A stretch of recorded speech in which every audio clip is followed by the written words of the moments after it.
क्या आप kidney failure के पेशेंट हैं और आपके डायलिसिस में दिक्कत आ रही है? तो ये वीडियो आपके लिए है, इसे आप ज़रूर अंत तक देखिए। नमस्ते, मेरा नाम डॉक्टर अर्पित धकाते है। मैं एक इंटरवेंशनल रेडियोलॉजिस्ट हूँ। आज हम जानेंगे कि किडनी फेलियर पेशेंट में क्या क्या इलाज अवेलेबल है। तो किडनी फेलियर क्या है?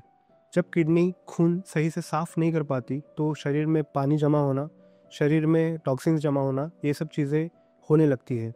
किडनी फेलियर के प्रॉब्लम में सिर्फ किडनी ट्रांसप्लांट ये एक ही इलाज शामिल नहीं है, इसमें और कई नए इलाज शामिल हुए हैं, जिसमें डायलिसिस एक है। डायलिसिस दो तरीके के होते हैं, जिसमें हीमोडायलिसिस और पेरिटोनियल डायलिसिस ये इलाज शामिल है। हीमोडायलिसिस माने आपके एक खादी नस से हार्ट तक पहुंच के वहां से खून साफ किया जाता है, और पेरिटोनियल डायलिसिस में एक पेट में कैथेटर डाल के शरीर के टॉक्सिन्स बाहर निकाले जाते हैं। हीमोडायलिसिस में आपके पास दो तीन तरीके हैं, जिसमें एक परमानेंट कैथेटर इंसर्शन माने एक आपकी नस से, जिसमें गले की नस से या पैरों की नस से हार्ट तक पहुंच के सोनोग्राफी में या फ्लोरोस्कोपी में देख के हार्ट तक एक कैथेटर पहुंचाया जाता है, जिसमें आपका खून डायरेक्ट हार्ट से साफ किया जाता है।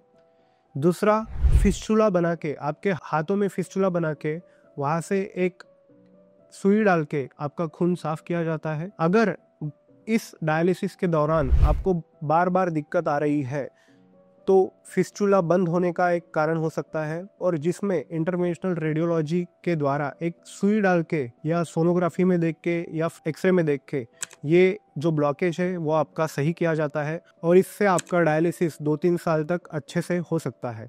जो पेशेंट में डायलिसिस सही से नहीं हो पा रहा है, उसमें एक दिक्कत ये भी देखी जाती है कि उनके जो बड़ी नसें हैं जो कि हार्ट को लग के है, वो नसें ब्लॉक हो जाती है, जिसको हम बोलते हैं सेंट्रल वीनस ऑक्लूजन। ये भी नसें खोलने का काम हम सोनोग्राफी और एक्सरे में देख के सही से कर सकते हैं और पेशेंट की जान बचा सकते हैं। डायलिसिस पेशेंट्स में परमानेंट टनल कैथेटर यूज़ करने से क्या क्या बेनिफिट हो सकते हैं, जिसमें एक है कि डायलिसिस के पेशेंट्स को हमेशा बार बार डायलिसिस की ज़रूरत पड़ती है, तो अगर बाकी कुछ कैथेटर से ये डायलिसिस चल रहा है तो इनमें इन्फेक्शन के चांसेस काफ़ी ज़्यादा बढ़ते हैं और पेशेंट को दर्द बहुत ज़्यादा होता है। तो ये सब चीज़ें हम परमानेंट टनल कैथेटर से इन्फेक्शन के चांस कम करते हैं, और बार बार दर्द, ये भी चीज़ें कम होती है।